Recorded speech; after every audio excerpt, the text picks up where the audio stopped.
In Chapter 2, The Council with the Munchkins.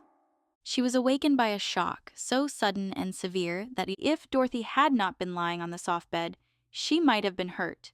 As it was, the jar made her catch her breath and wonder what had happened, and Toto put his cold little nose into her face and whined dismally. Dorothy sat up and noticed that the house was not moving, nor was it dark, for the bright sunshine came in at the window, flooding the little room. She sprang from her bed and with Toto at her heels ran and opened the door. The little girl gave a cry of amazement and looked about her eyes growing bigger and bigger at the wonderful sights she saw. The cyclone had set the house down very gently. For a cyclone in the midst of a country of marvelous beauty. There were lovely patches of greensward all about, with stately trees bearing rich and luscious fruits. Banks of gorgeous flowers were on every hand, and birds with rare and brilliant plumage sang and fluttered in the trees and bushes. A little way off was a small brook, rushing and sparkling along between green banks and murmuring in a voice very grateful to a little girl who had lived so long on the dry, gray prairies. While she stood looking eagerly at the strange and beautiful sights, she noticed coming toward her a group of the queerest people she had ever seen. They were not as big as the grown folk she had always been used to, but neither were they very small.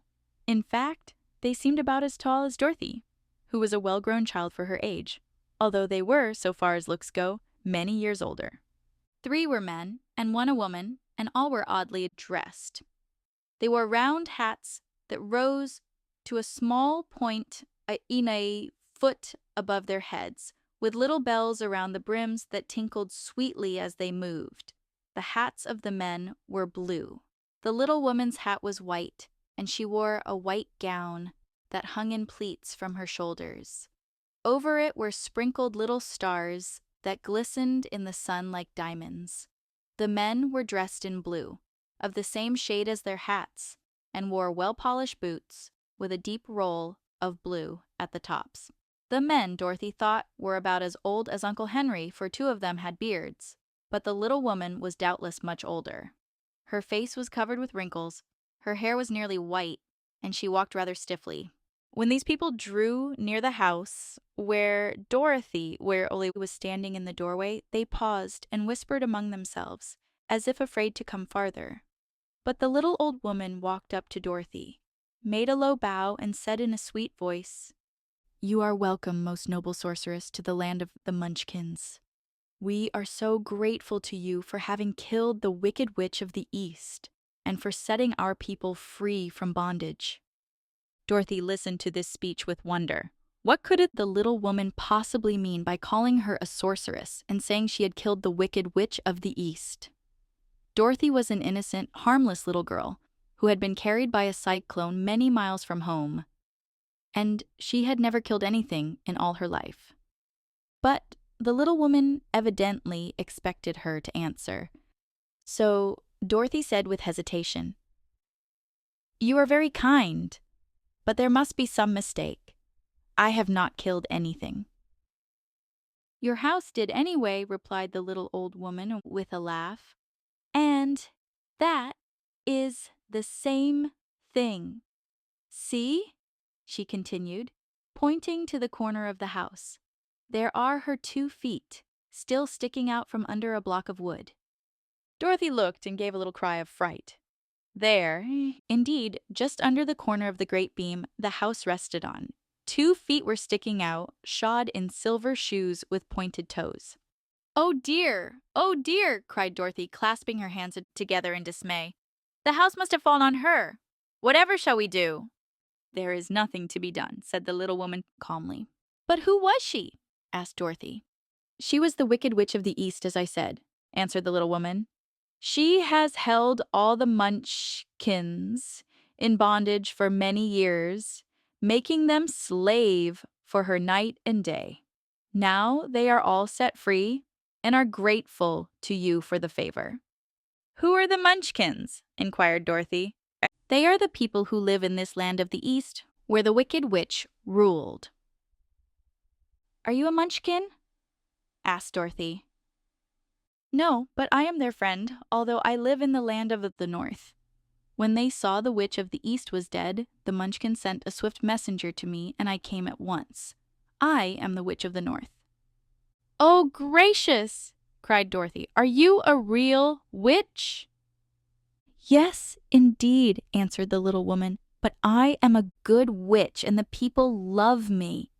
I am not as powerful as the wicked witch was who ruled here, or I should have set the people free myself. But I thought all witches were wicked, said the girl who was half frightened at facing a real witch. Oh, no, that is a great mistake. There were only 4 witches in all the land of Oz, and 2 of them, those who live in the north and the south, are good witches. I know this is true, for I am one of them myself and cannot be mistaken. Those who dwelt in the east and the west were indeed wicked witches. But now that you have killed one of them, there is but one wicked witch in all the land of Oz, the one who lives in the west. But, said Dorothy after a moment's thought, Aunt Em has told me that the witches were all dead, years and years ago. Who is Aunt Em? Inquired the little old woman. She is my aunt who lives in Kansas, where I came from. The witch of the north seemed to think for a time with her head bowed and her eyes upon the ground. Then she looked up and said, I do not know where Kansas is, for I have never heard that country mentioned before. But tell me, is it a civilized country? Oh, yes, replied Dorothy. Then that accounts for it. In the civilized countries, I believe there are no witches left, nor wizards, nor sorceresses, nor magicians. But you see, the land of Oz has never been civilized, for we are cut off from all the rest of the world. Therefore, we still have witches and wizards amongst us. Who are the wizards? Asked Dorothy. Oz himself is the great wizard, answered the witch, sinking her voice to a whisper. He is more powerful than all the rest of us together. He lives in the city of emeralds. Dorothy was going to ask another question, but just then the Munchkins, who had been standing silently by, gave a loud shout and pointed to the corner of the house where the wicked witch had been lying. What is it? Asked the little old woman, and looked, and began to laugh. The feet of the dead witch had disappeared entirely, and nothing was left but the silver shoes. She was so old, explained the witch of the north, that she dried up quickly in the sun. That is the end of her. But the silver shoes are yours, and you shall have them to wear. She reached down and picked up the shoes, and after shaking the dust out of them, handed them to Dorothy.